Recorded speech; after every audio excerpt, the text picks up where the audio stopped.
Alright, so today we're getting my fuel system done. Well, pretty much done, put together, kind of. Yeah, sort of. Just gonna have to stick around for that. And I also wanted to thank AGP Turbos for sponsoring this year's videos. Multiple videos. Okay, there we go. Multiple videos, and I just wanted to basically shout them out. You can go check them out in the link below, and they have everything from turbos, fuel system, clutch pivot forks and things. So they have a wide variety. Hold on, wait a second. They have a large supply of parts for these cars, and not only for the PT Cruiser, but also for the Neons and many other cars that you can go check them out down below. You want to install a fuel tank? Yeah, you do? Come here. Come on. We gotta install a fuel tank. Come on. We gotta do it.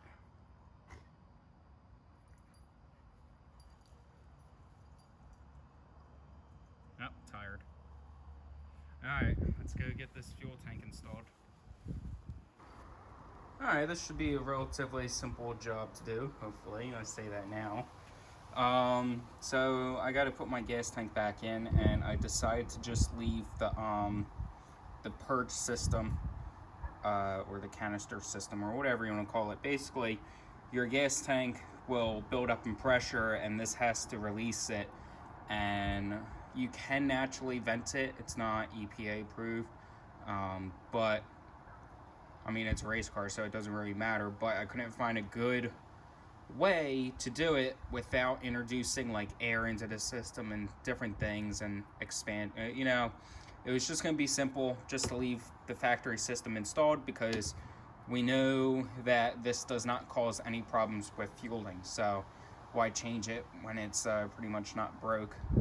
So I blocked this off just in case any reason for fuel to come out of there, you know, it can't, so I blocked it off. I got new brackets that hold up the fuel tank under the car, along with new hardware, so that's cool. These were the old ones here, so we can see that they're not in the greatest condition and at risk of breaking and dropping my gas tank, which wouldn't be good. Let's see what I can do here.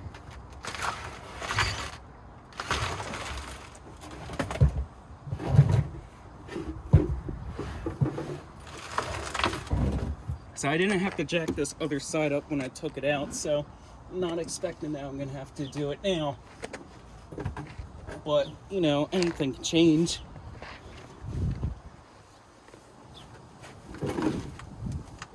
Oh, this is a lovely view of my strut. Come on. I don't want to rip that off.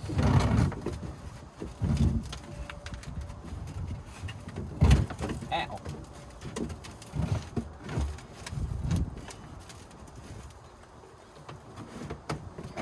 Okay. This side needs to come over.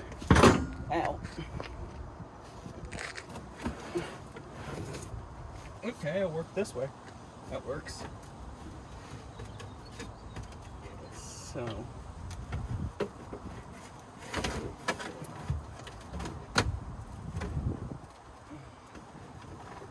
It's so close. It's right there. Come on. Give me it back. Come on.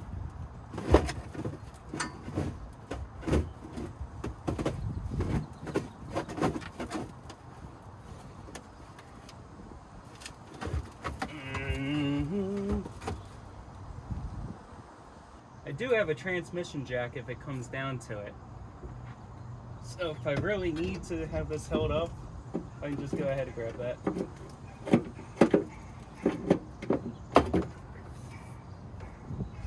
I have a hard time bending that around.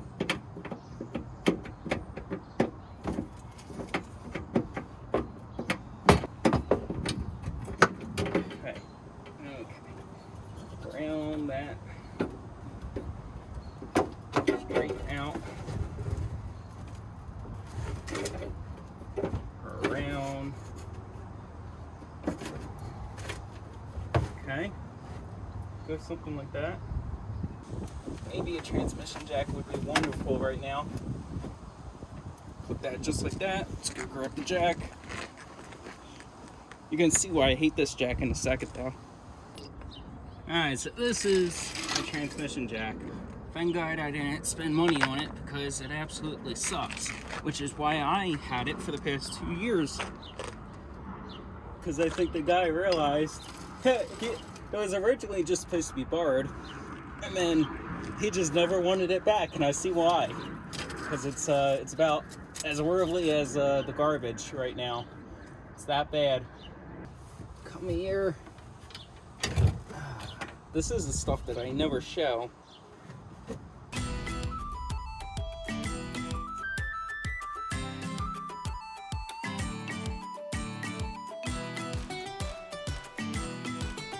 Getting there as long as one side's held up. Oh yeah. Put that in the middle somehow.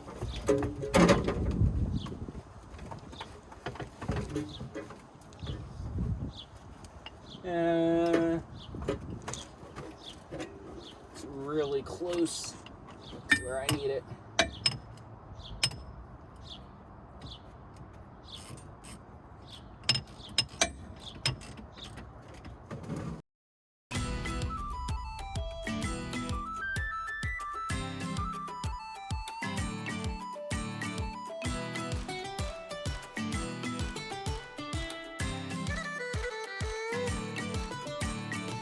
I don't want to tighten that up too much because I want to make sure it's in the right spot.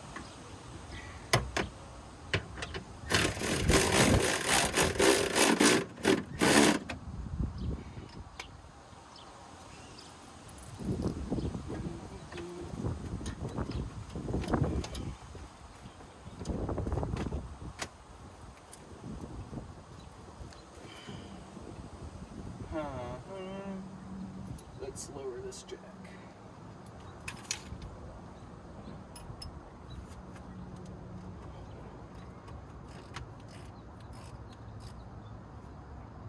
Maybe I don't even have to do that. I can leave that there if I put my other jack on this side just to pick this up. I see exactly where it needs to go actually.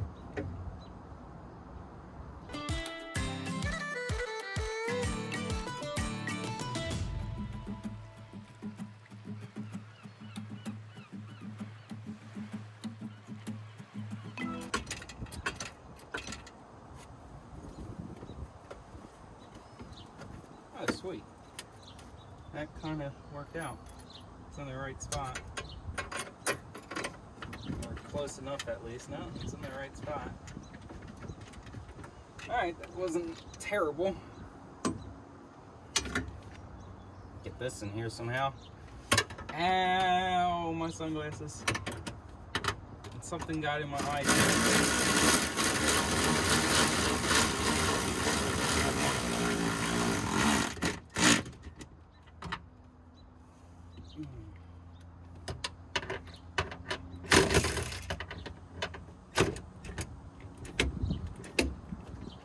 Sec.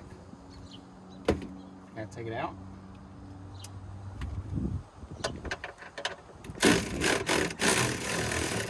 Okay.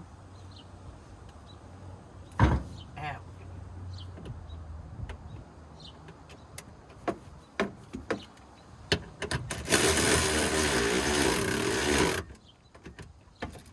Alright, I gotta get the big guy for that. So you might have noticed that I haven't showed you guys a return line for this yet. That is because I am using the AGP one. You can go check them out. I'm also sponsored by them. They are sending me the one that goes here for the gas inlet, and what that's going to be able to do is it's going to let me not modify my tank, so I don't have to deal with anything on the tank. I just have to deal with it externally from the tank. So if I get any leaks, then I don't have to worry about it.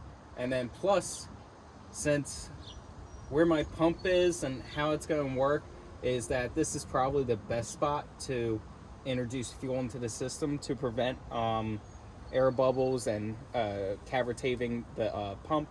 things like that. So that is going to be the best spot, in my opinion, for my setup.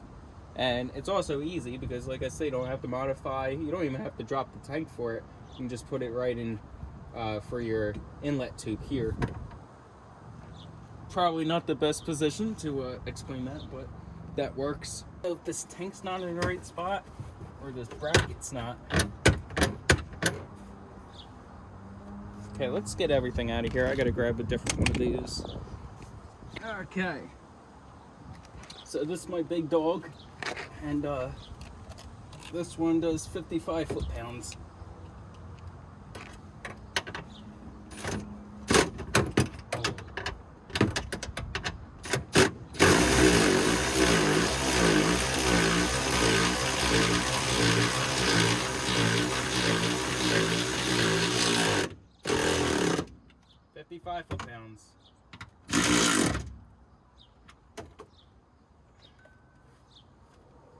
Loud noises.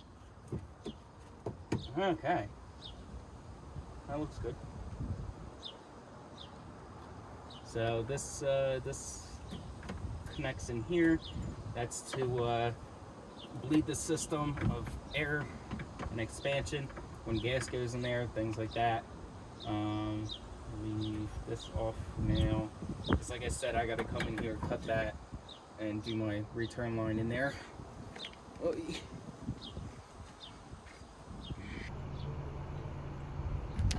Alright, so this is the most recent position, and gotta get this, so I got a bulkhead on there, as I showed you in a few videos ago. So that bulkhead's gonna connect to my feed line here, which is dash 10.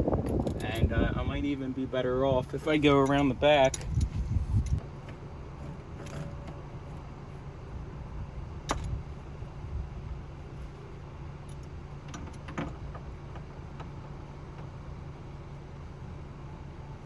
Okay.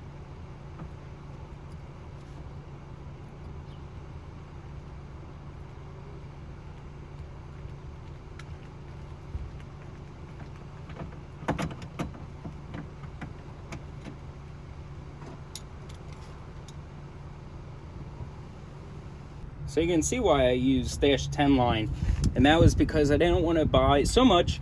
It's so it's less of a restrictor, dash 10, especially for gravity fed, and this is PPET hose, which is pretty expensive, and I wanted to just buy basically 10 AN, since I already had to buy that, and a couple feet of 6 AN, so to go after the pump, because I am downsizing as we go along. So what I'm going to do for now is eventually what needs to happen, since I don't have them on stock or on hand right now, I'm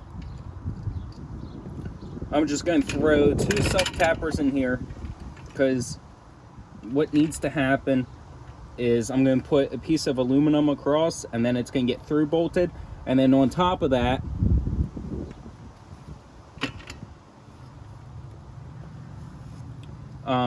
it has to get bolted into this subframe here, which is not really a subframe, but I just wanted to point out kind of what I wanted.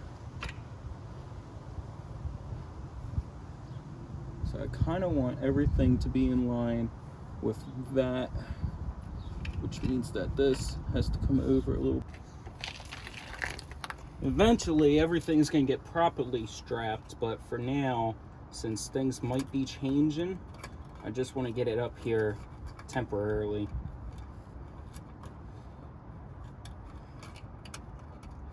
Flange nuts, maybe? I don't know. They make these things that go into these, it's kind of like metal, sheet metal basically. Not sheet metal, but 1/8 inch. And what it does is it flanges out so you can put a bolt through it. So like I said, self-tappers are not staying for my fuel system. I just don't trust them enough, but they're going to mark where I need to make my through bolts, and it's going to hold it up here for now. So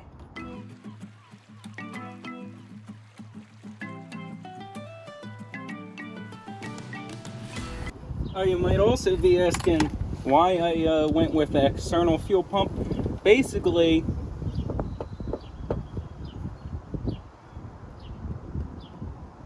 basically, this is probably going to have to get moved one day, because when I lower the car about 2 inches, this is going to be too close for clearance. So I'm probably going to put it up here one day, but for now I wanted it here. Anyway, I went with external because it was going to be easier to set up. I could run like dash 10 line no problem without modifying the canister. And if the pump ever goes bad, I mean, I only picked up a cheap pump for now just because I'm not sure of what I'm doing, so I'd rather spend like 50 bucks on a pump than 200 bucks on a pump. But I figured it would be easier to replace like this too. So you're gonna see one thing that I'm missing here, and that is a shut-off valve, which isn't required, but if I wanted to change this pump out, it would make it a whole lot easier.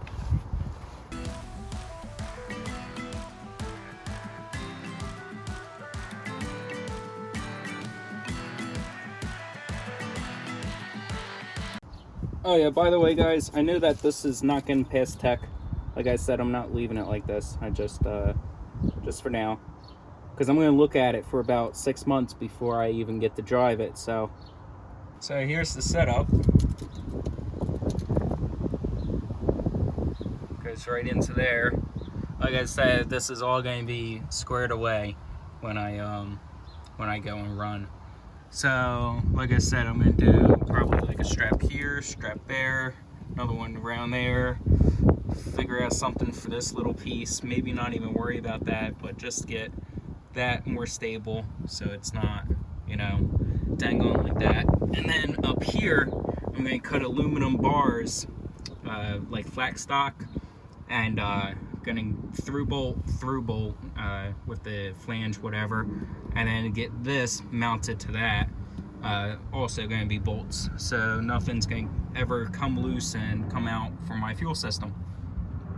So yeah, the rest of the under of the car, did my wires a little bit ago. They got to be slacked up again, but like I said, yeah, like that's zip tied too. But tech doesn't usually check under my car, so I'm gonna get away with what I can, because it's not really, I mean, like safety, I mean, not really, but I guess. So that's it. Alright, before I let you guys go, I wanted to fill you in on this update. I think I already shared it in my previous videos, but for the people that haven't seen it, we got this engine bay primarily sorted out.